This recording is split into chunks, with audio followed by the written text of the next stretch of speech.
ఈరోజు మనం కాకరకాయ కారం ఎలా చేయాలో చూసేద్దామండి. కాకరకాయ కారం తినటం వల్ల ఆరోగ్యానికి ఎంతో మేలు చేస్తుంది.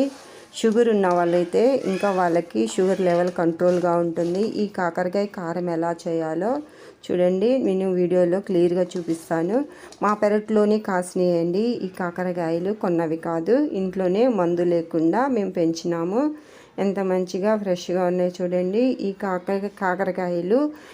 దానికి చెట్టుకి ఒక పండిన ఇప్పుడిప్పుడే పండుతుంది, అది కూడా కోసేసినాను వేస్ట్ చేయకుండా. నేను పైన ఈ బొడుపులుగా ఉంది కదండి, దీని స్కిన్ ఇది తీయట్లేదు. దీనితో పాటే నేను కాకరకాయ కారం చేస్తున్నాను.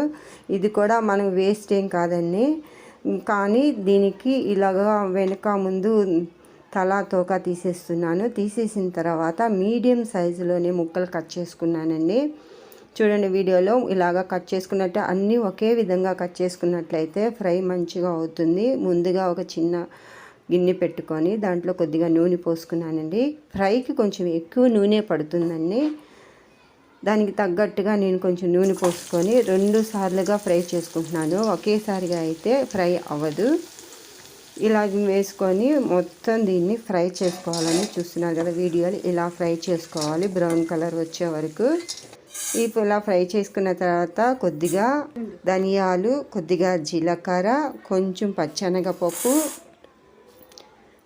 మినపప్పు, కొంచెం నువ్వులు, వేరుశనగపప్పు, కొద్దిగా కొబ్బరి, ఇవన్నీ నేను ముందుగానే ఫ్రై చేసి పెట్టుకొని మీకు చూపించడానికి కోసం ఒకటి తర్వాత ఒకటి వేసినానండి. జార్లో వేసుకొని ఇవి మెత్తగా కాకుండా కొద్దిగా సాల్ట్, చింతపండు నానబెట్టుకొని వేసుకుంటున్నానండి. మెత్తగా పౌడర్ చేసుకోకూడదు, కొంచెం లైట్గా బరకగా పట్టుకోవాలి.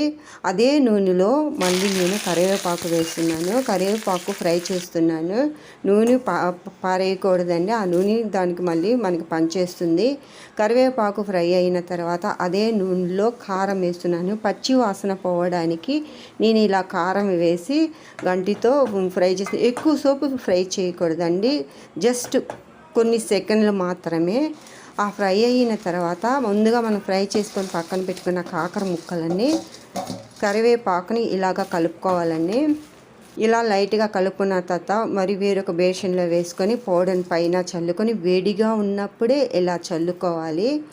ఇలా చల్లుకొని చేత్తో మొత్తం కలిపినట్లయితే మంచిగా కలుస్తుందండి. కలిసిన దాన్ని తిన్నట్లయితే ఎంతో టేస్టీగా బాగుంటుంది. తినడానికి వేడి అన్నంలో వేసుకొని తింటే చాలా బాగుంటుంది. వేడి అన్నంలోనే కాదు, ఉత్తిగా కూడా తినేయొచ్చండి.